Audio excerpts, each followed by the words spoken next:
जो कि हाज़िरी जेको उते नौकिरी में केस आहे उहे ट्रांसफर थिया सेशन में ऐं सेशन साहब एडिशनल फर्स्ट जे ट्रांसफर कया आहिनि।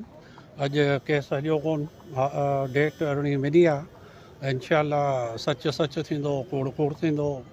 राणीपुर में अहिड़े क़िस्म जो कूड़ो केस हो जेको जंहिंमां मुंहिंजो नालो जेको आहे ख़ारिज कयो वियो।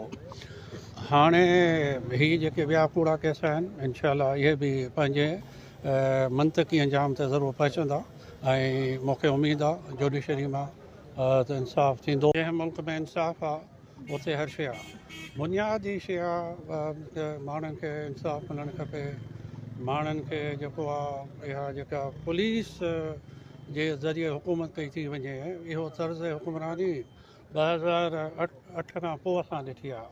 असां 100 सालनि खां मथे सियासत कंदा आहियूं असांजो ख़ानदान, पर जंहिं क़िस्म जी सियासत 2008 खां पोइ असां ॾिठी आहे अहिड़ी सियासत जे पोयां मिसाल ई कोन थी मिले। हाणे सिंध जो माण्हू इहा सभु ॻाल्हि जेका आहे उहा सम्झी वियो आहे ऐं मूंखे यकीन आहे त जंहिं ॾींहुं सिंध में फ्री एंड फेयर इलेक्शन थिए, 18 ऐं 24 वारी इलेक्शन फ्री एंड फेयर कोन्हे, उन ॾींहुं पीपल्स पार्टी 30% खां मथे सीटूं खणी वई त मां पीपल्स पार्टी खे सम्झां थो त भुट्टे साहब जो असुलु वारिस जेको आहे उहो ज़ुल्फा जूनियर आहे ऐं असां उन जी सियासत में अचण ते उनखे ख़ुशामदेद था चऊं ऐं असां उमेद था कयूं त हू सिंध जी जेका हालति आहे उनखे बहितर करण लाइ सॼी ऑपोज़िशन सां गॾु पंहिंजो किरदारु अदा कंदो, जीअं सिंध जी जान हिन माफ़िया खां छॾाए सघिजे। मीडिया साहब जी वॾी महिरबानी, जीअं मां जेल मां रिलीज़ थियुमि त उन मूंखे फ़ोन ते मुबारक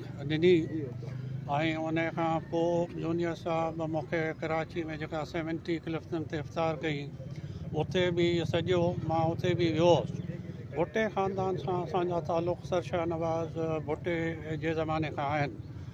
सर शाहनवाज़ भुट्टो ऐं मुंहिंजो परॾाॾो ख़ान बहादुर इमाम ख़ान जतोई 1924 वारी बॉम्बे असेंबली में गॾु मेंबर रहिया, त तॾहिं खां उन्हनि सां तालुक़ आहिनि।